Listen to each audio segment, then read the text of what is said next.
আজ সকালে আমি আর বোন একটু বেরিয়েছিলাম।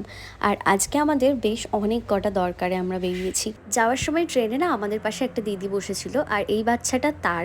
আর এই বাচ্চাটা এতটাই মিষ্টি, সবার কোলে যাচ্ছিল, আমার আর বোনের কোলেও এসেছিল।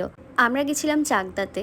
আর চাকদাতে প্রথমে যে দরকারটা ছিল সেটা মিটে যাওয়ার পর একটা ফলের দোকান দেখতে পাই। এখন তো আমি রোজই ফল খাচ্ছি, তাই এই দোকানটা থেকে সেদিনকে বেদানা আর নাশপাতি কিনেছিলাম। সব কাজ কমপ্লিট হয়ে যাওয়ার পর আমাদের আরও একটা কাজ বাকি ছিল, তো সেটার জন্য এখন যাচ্ছি আমরা টোটো করে। আর চাকদাতে রাস্তার যে অবস্থা, আমাদের তো 2 মিনিট হাঁটা পথের জন্যও টোটো করতে হয়েছে, শুধুমাত্র এই জল জমে গেছে সেটার জন্য। এসেছে জিও স্টোরে। অনেক দিন ধরেই না আমার একটা জিও স্টোরের কাজ পেন্ডিংয়ে পড়েছিল, তো সেটা কোনো মতেই হচ্ছিল না। সেটা করতে হলো আমাকে চাকদাতেই আসতে হতো। সব কাজ কমপ্লিট হতে আমাদের ওই 4টে সাড়ে 4টের মতো বেজে গেছিলো। ওই কারণে তখন আর বাড়ি যাইনি, আমরা সোজা গেছিলাম নৈহাটিতে, এই গঙ্গার পাড়ে। অনেক দিন পর এখানে এলাম। আমরা সানসেটের টাইমটায় গেছিলাম, আর সেই সময় না গঙ্গাটা খুব সুন্দর দেখতে লাগছিল।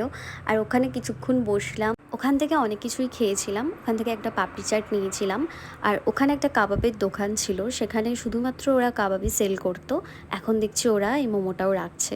খেয়ে দেখলাম মোমোটা বেশ ভালোই বানিয়েছে ওরা। আর সাথে নিয়েছিলাম ওদের দোকানের স্পেশাল এই কাবাব। এত কিছু খাওয়ার পরেও মনে হচ্ছিল কিছু একটা মিসিং, তাই একটা ক্যাফেতে গেছিলাম, গিয়ে ওখান থেকে নিয়েছিলাম 2টো কোল্ড কফি।